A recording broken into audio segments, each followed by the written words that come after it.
سجدہ اتنی بڑی قوت ہے، ہزاروں ایٹم بمبوں کے اندر وہ قوت نہیں ہے جو سجدے کے اندر طاقت رکھ رہی ہے۔ آج دنیا سے ہم ڈر رہے ہیں اس لیے کہ ہمارے سجدے چھن گئے ہیں، ہمارے سجدوں کی آبرو چھن گئی ہے، ہمارے سجدوں میں وہ حرارت اور گرمی نہیں رہی، وہ رقت اور وہ نرمی نہیں رہی۔ بدر کا میدان ہے، 1000 کا لشکر جرار مقابلے میں ہے، اور وہ پورے لاؤ لشکر کے ساتھ ناز و تفاخر کے اندر مسلمانوں کو ملیا میٹ کر دینے کے جذبوں سے دانت پیس رہے ہیں کہ آج مسلمانوں کو کچا چبا دیں گے۔ مسلمانوں کے ساتھ پاس صرف 8 تلواریں اور ان کے بطن میں کھانے کے لیے کچھ نہیں۔ جس کھجور کو چوس کے روزہ رکھتے ہیں اسی کھجور کو چوس کے روزہ افطار کرتے ہیں۔ یہ حالت مسلمانوں کی، بدن پہ چیتھڑے لگے ہوئے کپڑے ہیں، عجیب حالت ہے۔ پھر کون سا آسرا تھا جو مسلمانوں کے کام آیا؟ مصطفیٰ کریم نے مسجد عریش میں سجدے میں پیشانی جھکا دی۔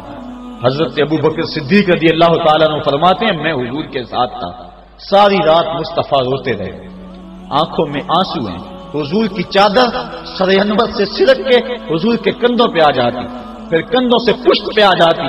میں اٹھا کے حضور علیہ السلام کے سر پہ رکھتا اور کہتا حضور بس کرو۔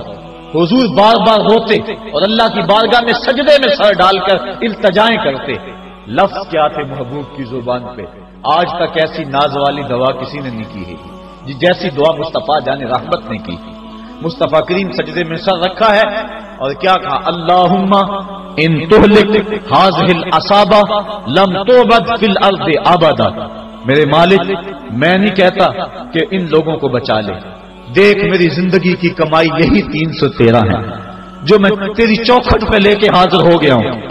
میری زندگی کا کل اثاثہ، میری زندگی کا کل سرمایہ کوہ ابو قبیس پہ کیے گئے درسوں کا نتیجہ، عکاظ کی منڈی کے اندر دیے گئے درسوں کا نتیجہ، اور ذی المجال کے میلے میں تیرے دین کی تبلیغ کا نتیجہ، طائف کے بازاروں میں پتھر کھا کھا کے جو تبلیغ کی اس کا نتیجہ، رستے میں گڑے، رستے میں بچتے ہوئے کانٹے، اور مکے کے بازاروں میں میرے بدن کے اوپر پڑتی ہوئی اوجریاں، میں نے پھر بھی تیرا کلمہ بلند کیا۔ میرے مالک میری پوری زندگی کا گداز، میری پوری زندگی کا سرمایہ، میری زندگی کے آنسو، میری زندگی کا رونا سین حرم کے اندر کعبۃ اللہ کی چھاؤں میں سجدے کر کر کے، کبھی میں نے عمر مانگا، کبھی میں نے حمزہ مانگا، تیرے دین کے لیے میں نے جو ایک ایک کر کے تنکا جوڑا اور یہ چھوٹا سا گھونسلہ بنایا، یہ گھونسلہ اب بجلیوں کی زد میں ہے، کفار کی بجلیاں اس گھونسلے کو جلا دینا چاہتی ہیں۔ میرے مالک میں یہ نہیں کہتا کہ میرا گھونسلہ اور میری یہ مٹھی بھر جماعت اور یہ چند میرے لوگ اور یہ میرا سرمایہ اور اثاثہ، میری پوری زندگی کی کمائی، میری جوانی کا سرمایہ جو میں نے تیرے سامنے لا کے رکھ دیا ہے، میں یہ نہیں کہتا ان کو بچا لے، لیکن میرے مالک اگر یہ نہ رہے تو قیامت تک پھر تجھے بھی خدا کوئی نہیں کہے گا۔ ان تہلک ہذہ العصابہ لم تعبد فی الارض ابدا، اگر یہ نہ رہے تو قیامت تک تیرے نام کے ڈنکے بجانے والے بھی دنیا پہ نہیں ہوں گے۔ یہ حضور نے اللہ کی بارگاہ میں دعا کی اور سجدے میں سر رکھا ہے۔ حضور علیہ السلام کی آنکھوں میں اشک جاری ہیں، سجدے سے قوت حاصل کی جا رہی ہے۔ دشمن کے مقابلے میں مصطفیٰ کریم سجدے میں سر رکھ کے اللہ سے آرزو کر رہے ہیں۔ حضرت سیدنا صدیق اکبر فرماتے ہیں اچانک حضور نے سر اٹھایا، میں خوش ہو گیا کہ حضور کے چہرے پہ مسکراہٹ تھی۔ حضور مسکراتے ہوئے فرمایا ابشر یا ابا بکر ھذا جبریل آخذ بعنان فرسہ، ابو بکر بشارت ہو، وہ جبریل اللہ کی مدد لے کر آ گئے۔ تو یہ سجدے تھے جن سجدوں نے ظالم اور جابر قوتوں کا منہ توڑ کے رکھ دیا۔ حضرت علی المرتضیٰ روایت کرتے ہیں رضی اللہ تعالیٰ عنہ، فرماتے ہیں میں نے ہاتھ میں تلوار تھامی اور میدان میں کود پڑا، میں نے کئی کافروں کو واصل جہنم کیا، پھر پلٹ کے دیکھا کہ میں حضور کی زیارت کر لوں، لیکن مجھے حضور نظر نہ آئے۔ میں نے ڈھونڈا تو ایک سمت حضور نے پیشانی سجدے میں رکھی ہوئی تھی اور زبان پہ لفظ تھے یا حیو یا قیوم، یا حیو یا قیوم۔ حضور یہ پڑھتے جا رہے تھے، یا حیو یا قیوم کا وظیفہ پڑھتے جا رہے تھے اور سجدے میں پیشانی تھی حضور کی۔ میں پھر دوبارہ آیا اس سجدے سے جوش لے کر، اس سجدے سے گرمی اور حرارت لے کر، اور پھر دشمن کی صفوں میں کود گیا۔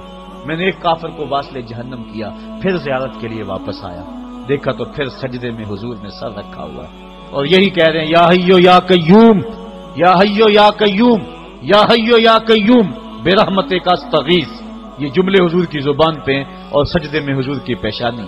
میں پھر گیا پھر آیا، کئی بار ایسا ہوا میں کافر کو قتل کرتا پھر آتا، حضور کو سجدے میں دیکھتا۔ فرمایا پھر حضور نے تلوار تھامی اور مصطفیٰ کریم میدان جنگ میں کود پڑے۔ لوگ بڑھ چڑھ کے دشمنوں پہ حملہ کرتے تھے، لیکن جو سب سے آگے کافروں کی صفوں میں کود کے حملہ کر رہا تھا وہ آمنہ کا لال محمد مصطفیٰ صلی اللہ علیہ وسلم۔ تو سجدے سے وہ قوت ملتی ہے، سجدے سے وہ نور اور روشنی ملتی ہے کہ پورے زمانے میں اجالا کیا جا سکتا ہے۔ آج 56-57 اسلامی ملک دنیا کے سامنے رسوا ہو رہے ہیں اور دنیا کے سامنے سجدہ ریز ہیں، اس لیے کہ وہ ایک خدا کے سامنے سجدہ کرنا بھول گئے۔ ایک سجدہ جسے تو گراں سمجھتا ہے 1000 سجدے سے آدمی کو دیتا ہے نجات۔ آؤ اس کے حضور جھکو، اس کے حضور جھکنے والا کسی کے آگے نہیں جھکتا۔ سجدہ اس کو قوت دیتا ہے، تو راز کن فکاں ہے اپنی آنکھوں پر عیاں ہو جا، خودی کا راز نہ ہو جا، خدا کا ترجمہ ہو جا، خودی میں ڈوب جا غافل، یہ سر زندگانی ہے، نکل کر حلقہ شام و سحر سے جاویداں ہو جا، گزر جا بن کے سیلے تند رو کوہ بیاباں سے، گلستہ راہ میں آئے تو جوئے نغمہ خاں ہو جا۔ مالک کے حضور جب بندہ عزت سے سر جھکا دیتا ہے، اللہ کی رحمتیں بندے پہ